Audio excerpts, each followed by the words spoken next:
안녕하세요. 미국 주식을 공부하면서 투자하고 있는 빅손입니다. 네, 빅소님께서 3M의 최신 실적 분석을 요청해 주셨어요. 오늘 2026년 1월 23일 금요일, 빅소님을 위해 저희가 아주 깊게 파헤쳐온 내용들 지금부터 하나씩 풀어보겠습니다. 네, 안녕하세요.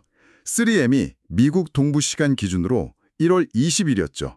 시장이 열리기 바로 직전에 회계연도 2025년 4분기 실적을 발표했는데요. 네, 맞습니다. 이게 참 흥미롭더라고요.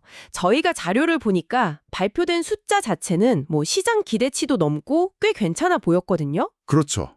그런데 당일 주가는 완전히 반대로 8% 넘게 급락을 했어요. 네, 아주 큰 폭으로 하락했죠. 좋은 실적과 주가 하락, 이 상반된 신호를 어떻게 받아들여야 할지 빅수님도 많이 궁금하셨을 것 같아요. 아마 그러셨을 겁니다.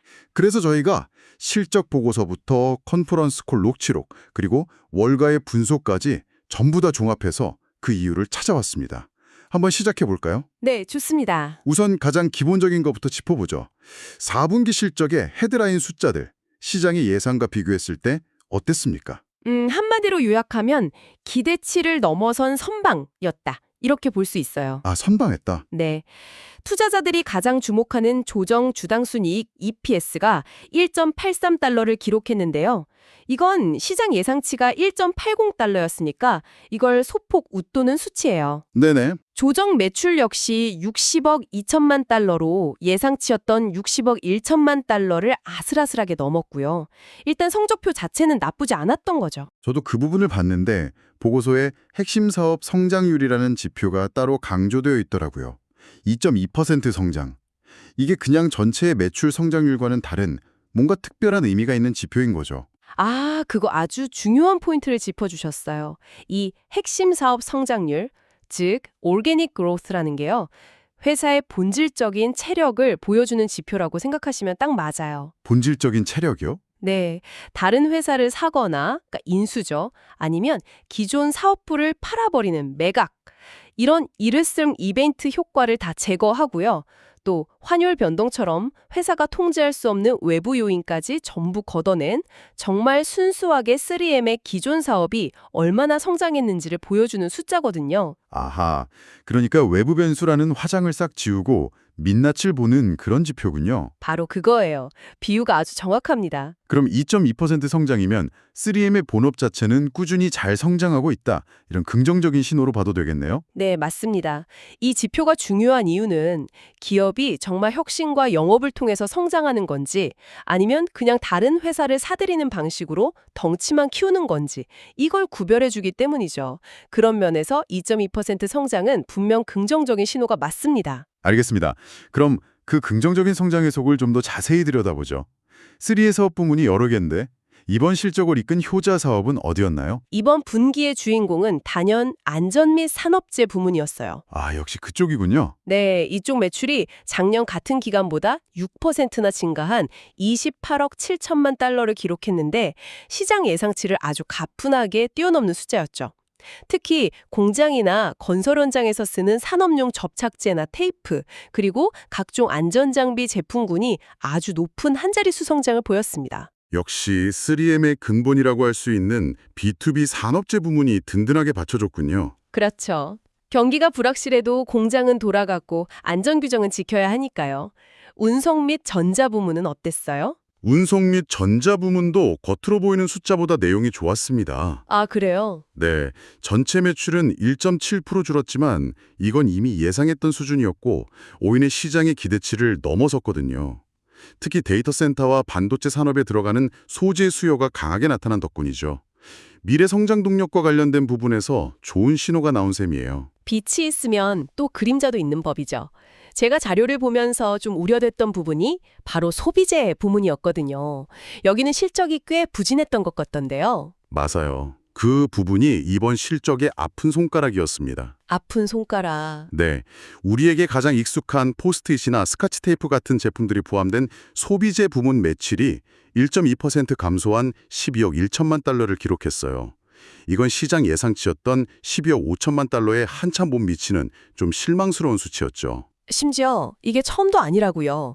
벌써 5분기 연속으로 예상치를 밑돌았다는 건 이거 일시적인 현상이 아니라 구조적인 문제가 될 수도 있다는 신호 아닐까요? 정확한 지적이세요. 그래서 시장도 이 부분을 아주 심각하게 보고 있고요. 회사 측에서는 미국 내 소비자 심리가 위축되고 사람들이 오프라인 매장을 덜 찾기 때문이라고 설명했어요. 그렇죠. 사실 사람들이 경기가 안 좋다고 느끼면 지갑부터 닫게 되잖아요. 그럴 때 가장 먼저 줄이는 게 꼭 필요하지 않은 이런 재량 소비재에 대한 지출이거든요. 그렇죠. 이건 3M이 앞으로 풀어야 할 가장 큰 숙제 중 하나가 됐어요. 정리해보면 기업을 상대하는 핵심 산업재는 강했지만 일반 소비자를 상대하는 사업은 약했다. 이렇게 볼 수 있겠네요. 네, 딱 그렇습니다. 자, 그럼 이제 현재의 성적표를 넘어서 미래로 눈을 돌려보죠. 투자자들이 가장 궁금해할 2026년 연간 전망, 즉 가이던스인데요.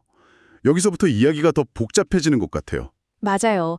회사가 제시한 2026년 전망에 서로 다른 두 가지 신호가 담겨 있었어요. 엇갈린 신호요. 네, 먼저 긍정적인 신호는 매출 전망이에요. 2026년 총 매출이 약 4% 성장할 거라고 예상했는데 이건 시장 전문가들이 예상했던 2.6% 성장을 크게 뛰어넘는 아주 자신감 넘치는 목표치예요.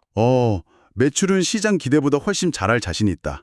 그런데 다른 쪽에서는 약간 고개를 갸웃하게 만드는 신호가 나왔다고요? 네, 그게 바로 주당 순이익, EPS 전망입니다. 8.50달러에서 8.70달러 사이를 제시했는데 이 범위의 중간값이 8.60달러거든요. 네. 이건 시장 예상치였던 8.64달러를 아주 약간 밑도는 다소 보수적인 수치죠. 이걸 합쳐보면 매출은 생각보다 더 많이 늘겠지만 거기서 남는 이익은 기대에 조금 못 미칠 수도 있다. 이런 미묘한 메시지를 던진 셈이에요. 매출 성장 자신감과 이익 전망의 보수성. 이 간극이 흥미롭네요. 당연히 컨퍼런스 콜에서 이 부분에 대한 질문이 나왔을 것 같은데 경영진은 뭐라고 설명했나요? CEO인 윌리엄 브라운의 발언이 딱 그 간극을 설명해줬어요. 그는 2026년에도 거시경제 환경을 뛰어넘는 성과를 낼 것이라면서 매출 성장에 대한 강한 자신감을 보여줬어요. 네, 자신감은 보여줬는데. 하지만 동시에 특히 미국과 중국에서 소비자들이 꼭 필요하지 않은 물건에 대한 지출 약세가 2026 상반기까지 계속될 것이라며 현실적인 어려움도 솔직하게 인정했죠. 즉, 산업재 쪽에서 벌어온 걸 소비재 쪽에서 까먹는 구조가 이어질 수 있다는 걸 암시한 거예요. 자신감과 현실 인식이 공존하는 발언이군요. 또 컨퍼런스 콜에서 투자자들이 주목해야 할 만한 다른 내용이 있었을까요? 혁신에 대한 언급이 굉장히 중요했습니다. 혁신이요? 네, CEO가 우리의 신제품 활력 지수가 내부 목표에 미치지 못했다고 이례적으로 솔직하게 인정했거든요. 스스로 인정을 했군요. 네, 그러면서 앞으로는 더 적지만 더 크고 더 영향력 있는 소수의 혁신에 집중하기 위해서 R&D 파이프라인을 완전히 뜯어고치고 있다고 밝혔어요. 이것저것 시도하며 R&D 비용을 쓰기보다 될성부른 몇몇 프로젝트에 회사의 역량을 집중하겠다는 선택과 집중 전략을 공식화한 거죠. 자, 그럼 이제 가장 중요한 질문으로 넘어가 보죠. 실적은 예상을 웃돌았고 매출 가이던스도 긍정적이었어요. 그런데 도대체 왜 실적 발표 당일 3M의 주가는 8% 넘게 폭포수처럼 쏟아졌을까요? 바로 그 지점입니다. 시장은 우리가 놓친 무언가를 들었던 게 분명해요. 네, 결정적인 이유는 실적 보고서에 인쇄된 숫자가 아니라 컨퍼런스 콜에서 CEO의 입을 통해 나온 예상 밖의 한마디 때문이었습니다. 한마디요. 시장이 전혀 예상하지 못했던 돌발 변수였죠. 바로 관세 문제였습니다. 관세 문제요? 갑자기 관세가 왜 튀어나온 거죠? 당시 트럼프 대통령이 유럽 국가들에 대한 새로운 관세 부과 가능성을 계속 언급하면서 압박하고 있었어요. 그 시기였군요. 네, 이걸 지켜보던 한 분석가가 컨퍼런스 콜에서 질문을 던진 거죠. 만약 새로운 관세가 부과되면 3M에 어떤 영향이 있나요?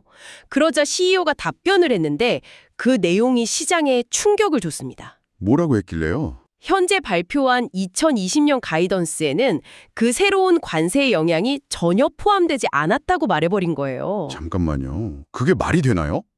그러니까 회사가 제시한 그 자신감 넘치는 전망은 시장에서 모두가 걱정하고 있던 잠재적 리스크가 아예 없다는 비현실적인 가정하에 만들어진 숫자였다는 뜻이잖아요. 바로 그겁니다. 투자자들 입장에서는 뒤통수를 맞은 기분이었을 거예요. 심지어 CEO는 거기서 그치지 않고 구체적인 예상 피해까지 언급했어요.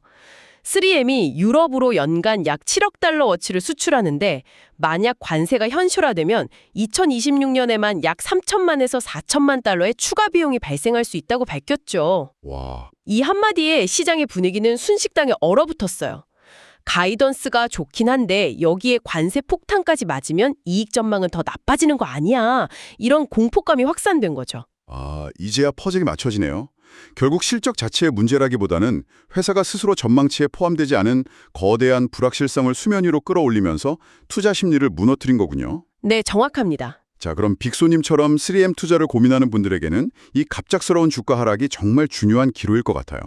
이게 줍줍의 기회일지 아니면 피해야 할 위험 신호일지 어떻게 분석해야 할까요? 양쪽 측면을 모두 냉정하게 봐야 합니다.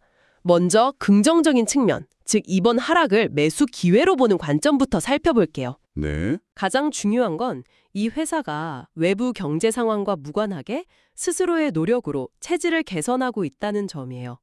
이걸 월가에서는 셀프-헬프 스토리라고 부르죠. 구조 조정이나 운영 효율화 같은 내부적인 노력을 말씀하시는 거죠? 맞습니다. 실제로 3M의 조정 영업이익률은 2025년에만 2%포인트나 개선됐어요. 이건 엄청난 성과거든요.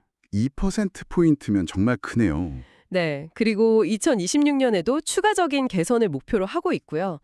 즉, 돈을 버는 능력이 계속 강해지고 있다는 명백한 증거가 있어요. 주가가 하락한 이후에도 월가 애널리스트들이 제시하는 평균 목표 주가는 여전히 181달러 수준으로 현재 주가보다 상승 여력이 충분하다는 의견이 많다는 점도 긍정적이고요. 알겠습니다. 회사의 펀더멘털 자체는 튼튼해지고 있다. 그렇다면 반대로 부정적인 측면, 리스크 관점에서는 어떤 점들을 짚어야 할까요? 가장 큰 약점은 역시 계속해서 발목을 잡고 있는 소비재 부문의 부진이에요. 그 아픈 손가락이요? 네. 경기 회복이 예상보다 더디거나 소비 심리가 계속 얼어붙어 있으면 이 부문이 전체 실적을 갉아먹을 수 있죠. 그리고 무엇보다 지금 시장을 뒤덮고 있는 관세 문제라는 불확실성. 이건 3M의 노력으로 해결할 수 있는 문제가 아닌 완전히 외부적인 정치 리스크잖아요. 그렇죠. 이 문제가 해소되기 전까지는 주가가 계속해서 출렁일 수밖에 없습니다. 그렇군요. 결국 투자자 입장에서는 3M의 내부적인 노력과 통제 불가능한 외부 리스크 사이에서 줄타기를 해야 하는 상황이네요. 그래서 빅소님과 같은 투자자라면 앞으로 3가지를 핵심 체크포인트로 삼고 지켜보셔야 해요. 네, 3가지요. 첫째, 도짐의 늪에 빠진 소배재 부문이 과연 회복의 신호를 보이는지. 둘째, 시장을 불안하게 만든 관세 문제가 실제로 어떻게 진행되는지. 그리고 마지막으로 회사가 약속한 운영 효율성 개선 그리고 핵심 혁신이 구호에 그치지 않고 정말 실적으로 연결되는지. 이 3가지를 꾸준히 추적 관찰하는 게 중요합니다. 정리하자면 3M의 이번 4분기 실적은 핵심 사업의 견고함과 운영 개선이라는 뚜렷한 성과를 보여줬어요. 네, 그랬죠. 하지만 동시에 소비재 부진이라는 고질적인 약점과 예상치 못했던 관세 리스크가 함께 터져 나오면서 주가에 찬물을 끼얹은 아주 복합적인 상황이군요. 정확해요. 그래서 마지막으로 빅소님께 생각해 볼 만한 질문을 하나 드리고 싶어요. 어떤 질문이죠? 3M 경영진은 컨퍼런스 콜에서 이런 비전을 제시했어요. 장기적으로는 포스트잇 같은 전통적인 저성장 사업 비중은 줄이고 대신 데이터 센터나 반도체, 헬스케어 같은 더 높은 성장이 기대되는 우선순위 분야로 회사의 DNA 자체를 바꾸겠다고요? 체질 개선을 하겠다는 거네요. 맞습니다. 지금 눈앞에 보이는 관세 같은 단기적인 리스크를 감수하고 이 거대 공룡 기업의 성공적인 체질 개선이라는 장기적인 비전에 투자할 수 있을지 이 질문에 대한 빅소님 스스로의 답을 찾아보는 것이 이번 실적 분석의 최종적인 핵심이 아닐까 생각합니다. 지금까지 3M의 회계연도 2025년 4분기 실적 정리와 주가 하락을 매수 기회로 봐야 할지 분석해 보았습니다. 구독과 좋아요, 알림 설정 부탁드립니다.